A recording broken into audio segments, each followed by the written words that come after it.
Hello, কি অবস্থা সবার? কেমন আছেন? আশা করতেছি সবাই খুব ভালো আছেন। বরাবরের মতো আমি Shamim from SS animated school. আজকে আমরা ব্লেন্ডার 3D টিউটোরিয়াল সিরিজের 7 নম্বর ভিডিওতে আজকে আমরা দেখার চেষ্টা করব যে কিভাবে আমরা যে কোনো পয়েন্টে একটা অবজেক্টের যে কোনো পয়েন্টে আরও একটা অবজেক্ট নিয়ে আসতে পারি এবং কিছুটা মডিফাই করা ট্রাই করব।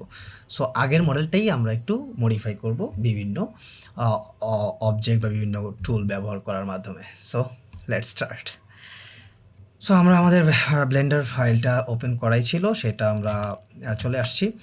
সো রাইট নাও আমরা চাচ্ছি যে এই জায়গাটাতে এইখানে আমরা একটা স্টিক অ্যাড করতে চাচ্ছি, ঠিক আছে, একটা লাঠি অ্যাড করতে চাচ্ছি বা কোনো একটা অবজেক্ট রাখতে চাচ্ছি। সো আমাদের কার্সরটা এই মুহূর্তে আছে মিডল পয়েন্ট। আমরা যদি control S shift S press করি আমরা দেখতে পারবো আমরা আমাদের কার্সরগুলো বিভিন্ন জায়গায় নিতে পারবো। Selected to cursor, selected to active, selected to grid, cursor to active, cursor to selected, cursor to world origin. অর্থাৎ আমি ওয়ার্ড অরিজিন করছি মানে আমার কার্সরটা অরিজিনে আছে এই মুহূর্তে। আমি কি প্রেস করেছি? শিফট এস, ঠিক আছে। এখন আমি আমার কার্সরটা এইখানে রাখতে চাই কারণ আমি আমার কোনো অবজেক্টকে এইখানে আনতে চাচ্ছি। সো এখন এই যে এই জায়গায় কার্সর থাকা মানে আমি যদি শিফট এ প্রেস করে কোনো অবজেক্টকে নিয়ে আসি, কোনো অবজেক্টে নিয়ে আসি, সেটা এইখানেই আসবে, এইখানেই থাকবে, এইখানেই আসে কিন্তু। সো সেটাকে কিন্তু আমি চাইলেও এইখানে আনতে পারবো, তখন হয়তো বা আমাকে ওই জি প্রেস করে অনেক টিডিয়াস টাস্ক করা লাগবে। এইখানে জি প্রেস করে তারপর এক্স প্রেস করে এইখানে এনে তারপর হচ্ছে বিভিন্ন কাজ টাজ করা লাগবে। সো দিস ইজ ভেরি, এটা আসলে খুব বেশি একটা নর্মাল প্র্যাকটিস না, প্রফেশনাল প্র্যাকটিস না। সো আমরা এটাকে ডিলিট করে দিলাম। সো আমরা কি করব? আমরা হচ্ছে এই যে কার্সর যেটাকে আমরা বলতেছি, এইখানে ক্লিক করলে কার্সর, যদি আমি এইটাকে ক্লিক করি সেটাও করতে পারি, অথবা লেফট মাউসের লেফট রাইট বাটনে ক্লিক করে যদি এখানে ক্লিক করি আমরা আমরা স্পেস ক্লিক করে, আচ্ছা এটা শর্টকাট কি হচ্ছে, আমি যদি দ্য প্রবলেম ক্লিক করে আমি যদি এটা এইখানে ক্লিক করি, এই যে আমার কার্সরটা এখানে চলে আসছে। এখন আমি যদি শিফট এ প্রেস করে কিউবকে কল করি বা ক্লিক করি, দেখেন আমাদের অবজেক্টটা ঠিক ওইখানেই চলে আসছে। এইবার আমি এস জেড টু দিলে, ওকে নাও আমরা হচ্ছে জি এস টু দিলে, সরি জি, তারপর হচ্ছে জেড টু, বেশি উপরে উঠে গেছে, ওকে ডান। আমরা জি জেড -1, ওকে এবার ঠিক আছে। এইবার আমরা এটা এখানে নিলাম। এইবার আমি এটাকে কি করতে চাচ্ছি? স্টিকের মতো বানাতে চাচ্ছি, লাঠির মতো। সো সেটা কি করা যায়? আমি যদি এস করি তাহলে দেখা যাচ্ছে এটা সমভাবে বড় হচ্ছে, সুষমভাবে বড় ছোট হচ্ছে। সো আমি তো সেটা চাচ্ছি না, আমি চাচ্ছি এটা ওয়াই অক্ষ বরাবর কি হবে, বড় ছোট হবে আর কি। তাহলে আমি কি করব? এস প্রেস করে, শর্টকাট কি হচ্ছে এস, এবং ওয়াই প্রেস করে যদি আমি সেটাকে করি, একদম ওই বরাবর হয়ে গেছে, ওই বরাবর হয়ে গেল। সো এইটাকে আমি চাচ্ছি এবার আরও ছোট করতে। কি করব? এস প্রেস করে এক্স প্রেস করি, এই তো আমি যদি ওকে আবার এস প্রেস করে এক্স প্রেস করি, ওকে। এইবার তো আমি বুঝলাম যে আমার স্টিকটা হওয়ার কাছাকাছি। আরেকটা কাজ আছে, তাহলে আমাকে এটা কি করা লাগবে? এস প্রেস করে যদি আমি জেড প্রেস করি তাহলে এটাকে আমি একদম এস প্রেস করে জেড প্রেস করলাম, একদম স্টিকের মতো বানিয়ে ফেলেছি। আরেকটু করা লাগবে, এস প্রেস করে আমি একটু জেড প্রেস করি, তাহলে দ্যাটস কুল। কিন্তু এইটা অনেক আমার বরাবর নাই। আমি যদি এখানে গিজমো প্রেস করে এক্স দেই অথবা ওয়াই দেই, ওয়াইতে আমি পাচ্ছি না এক্স, ওকে। আমি এটা না করে আমি যদি 1 প্রেস করি অথবা 7 প্রেস করি, 1 প্রেস করলেই বেটার। এইবার আমি দেখতে পাচ্ছি যে আমার অবজেক্টটা এইখানে আছে। তো এখন আমি কি করতে পারি? অল্ট জেড প্রেস করে আমি ট্যাব প্রেস করে হচ্ছে এডিট মোডে গেলাম। এবার অল্ট জেড প্রেস করে হচ্ছে আমি টগল এক্সরে মোডে চলে গেছি। এইবার আমি সিলেক্ট দিয়ে জি প্রেস করে যদি জেড প্রেস করি তাহলে এটা একদম পারফেক্ট জায়গায় আমি নিয়ে আসতে পারবো। ওকে, ডান। এবং জেড প্রেস করলাম, এবার আমি চলে আসছি। কিন্তু এর একটা প্রবলেম আছে। প্রবলেমটা হচ্ছে এইবার যদি আমি এটাকে করি, এইটা কিন্তু বড় ছোট হচ্ছে আমার এই পয়েন্ট বরাবর।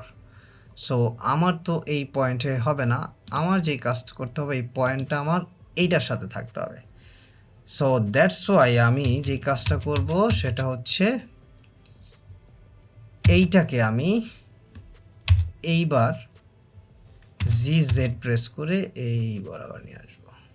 ওকে, এখন আমার এই মিডল পয়েন্টটা এখানে আছে। এবার যদি আমি যাই করি না কেন এই বরাবরই সেটা মুভ ছোট বড় সব কিছু হবে।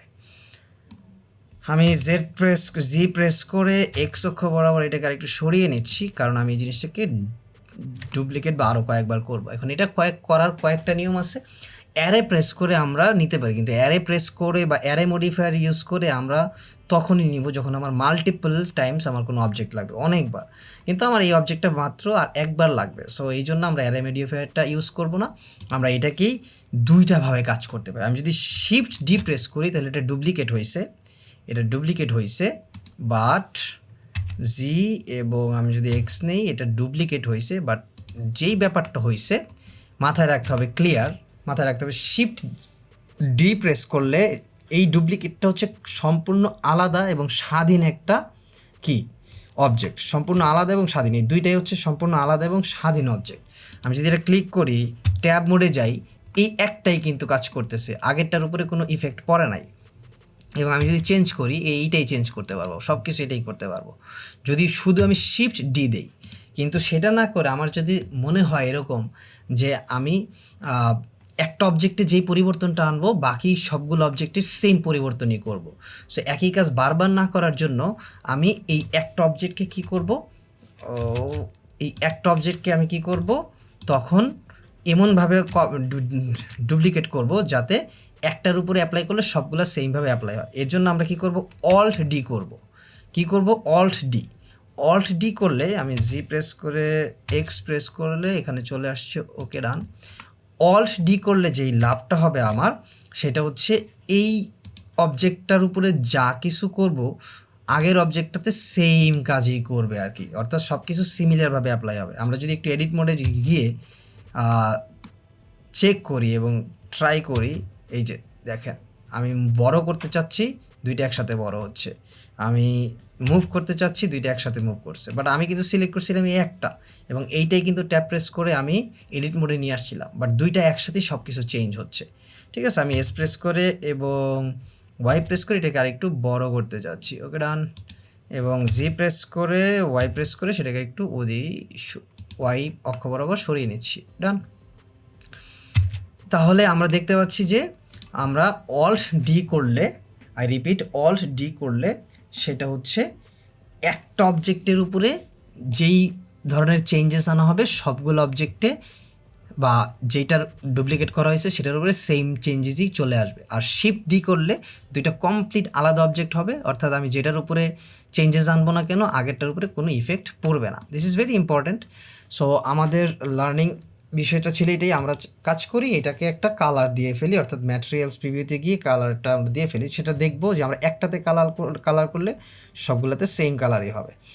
এইখানে আমরা একটা মডিফায়ার অ্যাড করতে পারি। আমরা যদি একটু মডিফায়ারে যাই, অ্যাড মডিফায়ার এবং বেবেল মডিফায়ারটা অ্যাড করে দিই, অ্যাড করে দিলাম এবং আমরা এটা সেগমেন্ট করতেছি 2 এবং এটাকে একটু আমরা আচ্ছা তাহলে আমাদের এটা একটু কমাইতে হবে, আমরা এটাকে 0.9 দিচ্ছি। ডান। ওকে, সিমিলার এটাতে অ্যাপ্লাই করছি, এটা তো সেমভাবে অ্যাপ্লাই হয়ে গেছে। এইবার আমরা যদি এটাকে একটু সিরিজ স্মুথ দেই, দ্যাটস কুল, এবার একটু সুন্দর লাগতেছে। অ্যাঙ্গেলটা আমরা যদি কমিয়ে 180 ডিগ্রি করি, ওকে ওকে এবার একটু কুল লাগতেছে। এবং সেগমেন্ট আমরা একটা করি না, দুইটাই রাখি, সমস্যা নাই, কিন্তু আমরা অ্যাঙ্গেলটাকে 45 যদি করি তখন দেখে যে কী অবস্থা হয়। আচ্ছা, 60 ডিগ্রি করলে সিমিলার 90, 90তে লুকস কুল, 90তে আরও বেটার দেখাচ্ছে। ওকে, এইবার আমরা আরেকটা কাজ করব, সেটা কি, সেটা হচ্ছে এখানে ম্যাটেরিয়াল অ্যাড করে দিব। ওকে, আমরা এবার যাই একটু ডান, আমরা এটাকে এই জায়গায় নিই। ওকে, ডান। সো আমরা দেখলাম একটাতে চেঞ্জ করলাম, আমাদের বাকিটাও সিমিলারলি চেঞ্জ হয়ে গেছে। একটাতে মডিফায়ার অ্যাড করেছি, বাকিটা তো সিমিলারলি মডিফায়ার অ্যাড হয়ে গেছে। আমরা একটাতে কালার চেঞ্জ করেছি, বাকিটা তো সেম কালার চেঞ্জ হয়ে গেছে। সো আমরা তখনই ওই কাজটা করব যখন আমাদের